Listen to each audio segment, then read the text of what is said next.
Assalamualaikum warahmatullahi wabarakatuh. Alhamdulillahirabbil alamin wassalatu wassalamu ala asyrofil anbiya'i wal mursalin wa ala alihi washabihi ajmain amma ba'du. Perkenalkan, nama saya Ahmad Poyan, saya mahasiswa jurusan Akuntansi Syariah dari IAIN Surakarta. Dalam konten ini saya akan menjelaskan tentang bagaimana penerapan materialitas dalam atlas. Nah, begitu. Yang pertama yang harus kita buka adalah atlas. Buka atlas. Ini dia. Atlas. Ya. Ini atlas sudah masuk ke materialitas. Sebelumnya masuk ke home dulu aja. Home. Materialitas sendiri saya akan mendistribusikannya sebagai berikut supaya lebih mudah dipahami. Materialitas adalah salah saji material yang dapat diterima oleh auditor dalam salah saji tersebut tidak akan mempengaruhi pembaca klien terhadap laporan keuangan. Nah, begitu. Intinya adalah kesalahan yang dapat diterima dan kesalahan tersebut tidak akan mempengaruhi pembaca. Nah, begitu intinya. Lebih mudahnya. Nah, di sini adalah home dalam atlas. Nah, di sini ada inti adalah kalau titik artinya wajib diisi, titik 2 artinya otomatis diisi semuanya. Nah, lanjut ke konten. Nah, sini. Karena sebelumnya sudah diterangkan oleh teman-teman saya, maka di sini saya akan menjelaskan tentang langsung ke materialitas.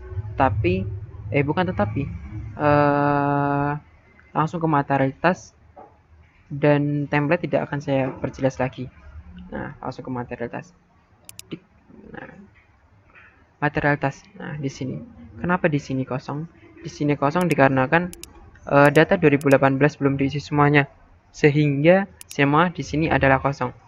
Nah, contohnya saja di home, lalu di konten, di home, lalu di template laporan keuangan,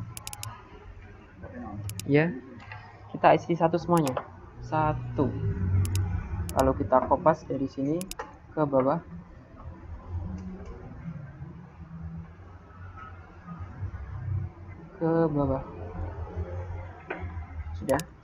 Sudah diisi satu semuanya.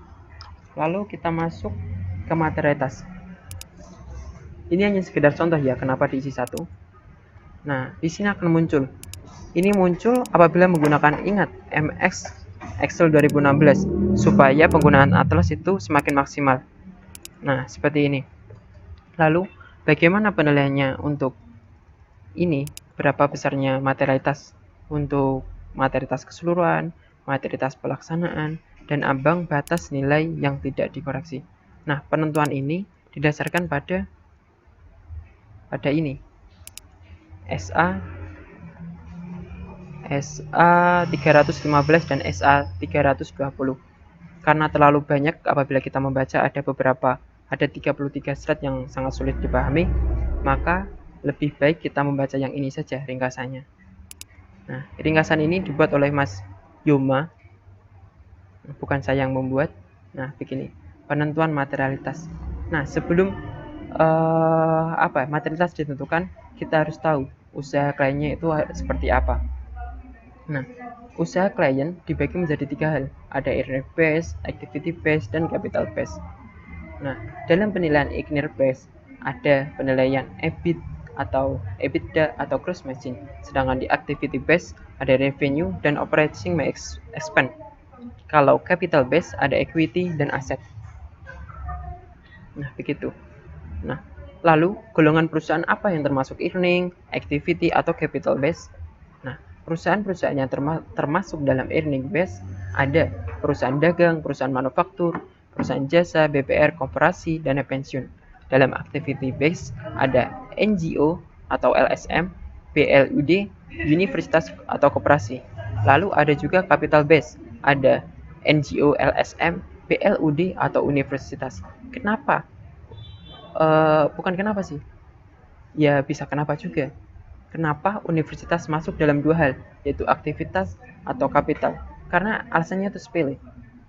Universitas akan masuk di aktivitas base apabila universitas tersebut masih taraf institusi ke bawah. Sedangkan apabila masuk ke capital base, maka universitas itu dinyatakan di tingkatan di atasnya institut, yaitu universitas sendiri. Nah, dalam mempertimbangkannya ada 1, 2, 3, 4, 5, 6, 7, 8. Ada 8 hal. Yang pertama adalah tentukan siapa pemakai laporan keuangan, apakah pemilik entitas, kreditur, pemerintah, atau lainnya. Yang kedua, identifikasi ekspektasi user yang spesifik terhadap laporan keuangan. Yang ketiga, apakah unsur terbesar di laporan keuangan yang relevan untuk pemakainya. Yang keempat, pertimbangkan kondisi entitas, tumbuh, stabil, atau menurun, dan lingkungan bisnis di mana entitas beroperasi. Yang kelima, apakah fokus utama dari pemakai laporan keuangan, profit pendapatan, net, atau lainnya. Bagaimana entitas didanai. Yang terakhir, pertimbangkan perubahan-perubahan yang akan mempengaruhi tolak ukur. Nah, karena yang kita masukkan dalam atlas adalah ini, kita buka atlas dulu. Ini PT BPR NPP 26 yang terdapat di Cileunyi, Bandung, maka dia akan termasuk ke dalam golongan earning base. Lalu perhitungannya untuk materials ada 3 hal. Kita bisa menggunakan EBIT, EBITDA, atau gross margin. Tetapi lebih disarankan kalau ini adalah EBIT. Karena alasannya adalah ini, merupakan profit oriented entity dan laba per tahun terus meningkat. Nah, lalu penentuan tingkat materialitas keseluruhan OM. Nah, di dalam perhitungan ini, EBIT, EBITDA, gross margin, revenue, operating expense, equity, dan aset. Presentasinya ada ini, 5 hingga 10 untuk pre-tax income, EBIT 5 hingga 10% untuk EBIT, EBITDA ada 2 hingga 5%, gross margin ada 1 hingga 4%, dan lain-lain. Nah, penentuan ini didasarkan oleh partner atau auditor senior. Nah, karena mempertimbangkan hal-hal ini. Bukan hanya hal-hal ini juga, ada alasan yang lain. Contohnya alasannya ini, penerapan angka 50%, klien belum pernah diaudit atau KAP pertama kali mengaudit klien. Yang kedua, pemahaman auditor terhadap entitas dan pengalaman masa lalu terkait penugasan mengindikasi adanya risiko salah saji yang tinggi. Kita loncat lagi ke atas, contoh penerapannya. Nah, sini penerapannya. Perhitungan materialitas keseluruhan. Yang pertama, tolak ukur yang dipakai. Nah, tolak ukur yang dipakai didapatkan pada, kita buka atas lagi, penentuan. Nah, di sini kita tinggal masukkan di sini penentuan tolak ukur yang dipakai sudah ada di sini dari total aset hingga lainnya ini. Lalu marginnya kita tulis. Marginnya kita tulis dari sini 7%, maka OM-nya adalah segini. Nah, di dalam atlas sendiri sudah semuanya adalah otomatis. Maksudnya otomatis adalah kita hanya tinggal menerapkan atau memperhitungkan materialitas saja berapa persen, lalu di sini akan muncul semua. Nah, begitu. Begitupun dengan materialitas pelaksanaan PM, kita hanya tentukan ini saja. Nah, di sini juga ditulis kenapa alasan 75%. Alasannya adalah klien pernah menjadi auditor KKSP sebelumnya dan tidak terindikasikan adanya risiko salah saji yang tinggi. Nah, bila risiko salah sajinya tinggi, tidak terindikasi, maksudnya tidak terindikasi risiko salah saji yang tinggi, maka materialitasnya besar. Apabila baru digunakan atau klien belum pernah diaudit atau salah sajinya tinggi resikonya, maka materialitasnya itu cenderung kecil. Nah, 50% ini catatannya sudah ada 1-2 penjelasan di yang tadi. 75% alasannya juga ini. Nah, inti dalam materi atau konten ini adalah bagaimana penerapan nilai persenan materialitas.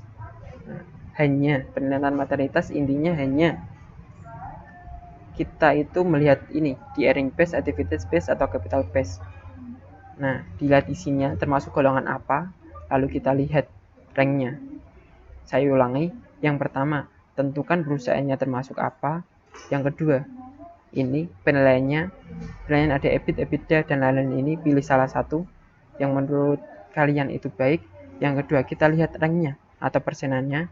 Yang keempat, indikasi yang dikeluarkan itu baiknya itu apa, begitu. Indikasinya kita lihat penentuannya dari catatan ini, 1, 2 ini bisa. Lalu kita lihat dari sisi ini, ABCDFGH ini juga bisa. Nah, terima kasih. Itulah sekedar bukan sekedar, sedikit setitik materi yang dapat saya sampaikan dalam konten ini. Apabila banyak kekurangan, saya mohon maaf sebesar-besarnya. Wabillahi taufiq wal hidayah, waridwan inayah. Wassalamualaikum warahmatullahi wabarakatuh. Oh, kalau ada pertanyaan, silakan menyusul. Bisa bertanya kepada Mas Yuma atau Mbak Almira. Terima kasih.